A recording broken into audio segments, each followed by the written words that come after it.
എല്ലാവർക്കും സ്വാഗതം. ഇന്ന് നമ്മളൊരു ഇരുമ്പമ്പുളി കറിയാണ് ഉണ്ടാക്കുന്നത്. പാല് പിഴിഞ്ഞ് വെച്ചിട്ട്. അപ്പോൾ അതിലേക്ക് നമ്മളൊരു സവോള അരിഞ്ഞ് വെച്ചിട്ടുണ്ട്, തക്കാളി അരിഞ്ഞ് വെച്ചിട്ടുണ്ട്, ഒരു 4-5 പച്ചമുളക് കീറി വെച്ചിട്ടുണ്ട്, ഒരു ചെറിയ കഷ്ണം ഇഞ്ചി അരിഞ്ഞിട്ടുണ്ട്. അപ്പോൾ ഇതൊക്കെ കൂടി നമുക്ക് മുളക് പൊടി മല്ലിപ്പൊടിയൊക്കെ കൂടി തിരുമ്പി കൂട്ടണം കേട്ടോ. അപ്പോൾ ഇതൊക്കെ കൂടി ഞാൻ 2 ടീസ്പൂണ് മുളക് പൊടി, 2 ടീസ്പൂൺ വേണ്ട, എരിവ് ഇത്തിരി കുറവ് മതി, ഒരു 1.5 ടീസ്പൂൺ എടുത്തിട്ടുള്ളൂ, ഒരു ടീസ്പൂണ് മല്ലിപ്പൊടി, അതേപോലെ തന്നെ ഒരു 1/2 ടീസ്പൂണ് മഞ്ഞൾപ്പൊടി, കുറച്ച്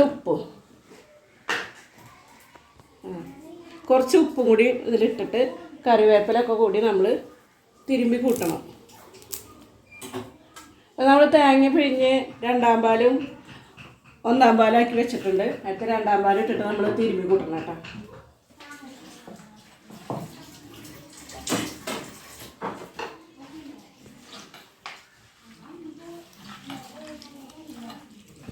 അപ്പോൾ നന്നായി തിരുമ്മി കൂട്ടി നമുക്ക് ബാക്കി 2-ാം പാലിൻ്റെ പാലും കൂടി ഒഴിച്ച് നമുക്ക് അടുപ്പത്ത് വയ്ക്കാം.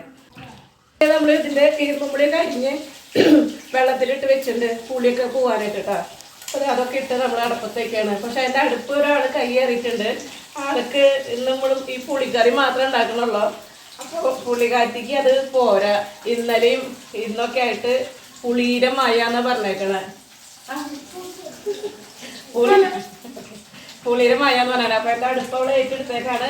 എന്നാലും ഞാൻ എൻ്റെ സൈഡിൽ കൂടെ ആൾ കടയിൽ പോയി എന്നിട്ട് വെച്ചിട്ടുണ്ടെന്നാണോ സോയൊക്കെ വെച്ചിട്ടുണ്ടെന്ന് സോയ ഫ്രൈ ഉണ്ടാക്കണം. അപ്പോൾ ഇന്ന് നമ്മൾ ഈ പുളിക്കറി മാത്രമേ ഉണ്ടാക്കണുള്ളൂ. ഒന്നും പറയണ്ട, ഒരു ദിവസം മാങ്ങക്കറി ആണെങ്കിൽ പിറ്റേ ദിവസം പുളിക്കറി കഴിച്ച് മടുത്ത് പുളിയുള്ള സാധനങ്ങൾ വില വെറൈറ്റി ഒക്കെ വേണ്ടേ. അപ്പോൾ ഇതേ അമ്മൂൻ്റെ ഇതിന് സോയാബീൻ ഫ്രൈ ചെയ്തു. അപ്പം ഞാനത് എരിവും ഉപ്പും പുളിയൊക്കെ ഉണ്ടോന്ന് നോക്കട്ടെ കേട്ടോ. അമ്മ ഉപ്പ് ചേട്ടൻ കുറവുണ്ട്, മാത്രമല്ല ഒരു തുണ്ട് എരിവ് കൂടല്ല. പിന്നെ നോക്കുകയാണെങ്കിൽ ഉപ്പ് ചേട്ടൻ കുറവും എരിവ് തുണ്ട് മുന്നില്ല. പിന്നെ നോക്കണൊക്കെ സൂപ്പറാ. ഇതെല്ലാം അവളുടെ പ്രായത്തിനനുസരിച്ച് അവൾ ഇങ്ങനത്തെ ചെയ്തില്ല. അതിനപ്പോൾ അവൾക്ക് താങ്ക് യു പറയണം.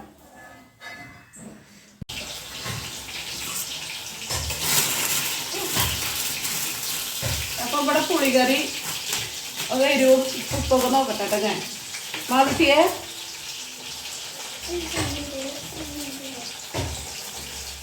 പുളിക്കറിക്ക് മതി അമ്മ പറഞ്ഞതൊക്കെ ഉപ്പ് പൊടി കുറവുണ്ട്, ഇത്തിരി കുറവുണ്ട്.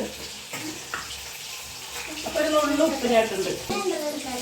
എന്നിട്ട് എടുക്കട്ടെ. അപ്പൊ ഞാൻ മാളുവിന് ഇത് കണ്ടിട്ട് കൊതി പൂണ്ടിട്ട് പാടില്ല കേട്ടാ. അപ്പൊ ഞാൻ അതേ മാളുവിന്റെ അമ്മ ഇവിടെ കളിക്കണോടത്ത് ഓടി വന്നേക്കാം. അമ്മ ഇതിന്റെ മണം കേട്ടിട്ട് ഇനി വരണ്ട കേട്ടാ ഇപ്പൊന്ന്. അപ്പൊ ശരി, ഞാൻ കറി കഴിക്കട്ടെ. അപ്പൊ നമ്മള് ഇരുമ്പുളിയൊക്കെ വെന്തുണ്ട്. ഞാൻ 1-ാം പാൽ ഒഴിക്കുന്നു. അപ്പൊ ഇത് മൗളത്തിലേക്ക് 1-ാം പാൽ ഒഴിച്ചിട്ടുണ്ട്. ഇനി തിളക്കണ്ട, അന്ന് കുറച്ച് കഴിയുമ്പോൾ നമുക്ക് ഇതിനെ ഇറക്കി ഉള്ളി തളിക്കാം.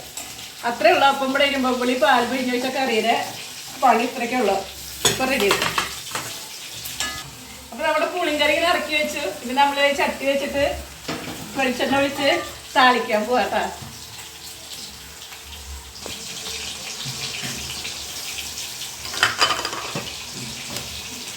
ഇത് അടിച്ചിട്ട് വേണം. ആള് കൊണ്ടുപോയി തിന്നു കഴിഞ്ഞപ്പോ താങ്കളെ വന്നത് അടിച്ചിട്ട് വേണം. അമ്മൂന്റെ കുക്കിങ് കഴിഞ്ഞ് അമ്മ ചോറും തുടങ്ങി. ഞാൻ എൻ്റെ കുക്കിങ് കഴിഞ്ഞിട്ടില്ല. എനിക്ക് ചോറിനപ്പോ പറ്റില്ല. ഞാനുണ്ട്, പിള്ളേരുണ്ട്. പക്ഷെ അവൾക്ക് ഇതിന്റെ ഡാൻസിന് പോകണം എന്നൊക്കെ പറഞ്ഞിട്ടാണ് ആള് വേഗം യാത്രയാവുന്നത്. അപ്പൊ ആള് വേഗം അതൊക്കെ ചെയ്തത് ഭക്ഷണം കഴിക്കാൻ പോണു. അപ്പൊ ഇതേ നമ്മുടെ ഉള്ളി മൂത്തുണ്ട്. നമ്മളിത് ഇത്തിരി കറിവേപ്പിലൊക്കെ ഇട്ട് ഇതിനെ താളിച്ചൊഴിക്കാൻ പോവാ. ഒരല്പം മുളക് പൊടി, അത് എൻ്റെ ഒരു സ്റ്റൈലിൻ്റെ ഉണ്ടാട്ടോ. ഞാൻ എല്ലാവരും ചെയ്യണമെന്നില്ല. അത് എനിക്ക് അങ്ങനെ ഒരു ശീലമായതുകൊണ്ട് ഞാൻ ചെയ്യണമെന്ന് മാത്രമല്ല.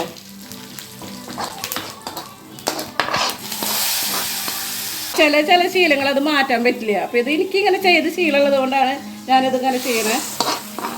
അതുകൊണ്ട് ഇങ്ങനെ ചെയ്യണമെന്നില്ല. അപ്പോൾ ഇതേ നമ്മുടെ ഇരുമ്പുളി പാല് പിഴിഞ്ഞ് വെച്ച കറി റെഡിയായി. അപ്പം ഇനി എല്ലാവർക്കും ബായ്. ഞാൻ ഭക്ഷണം കഴിക്കാൻ പോകാം കേട്ടോ.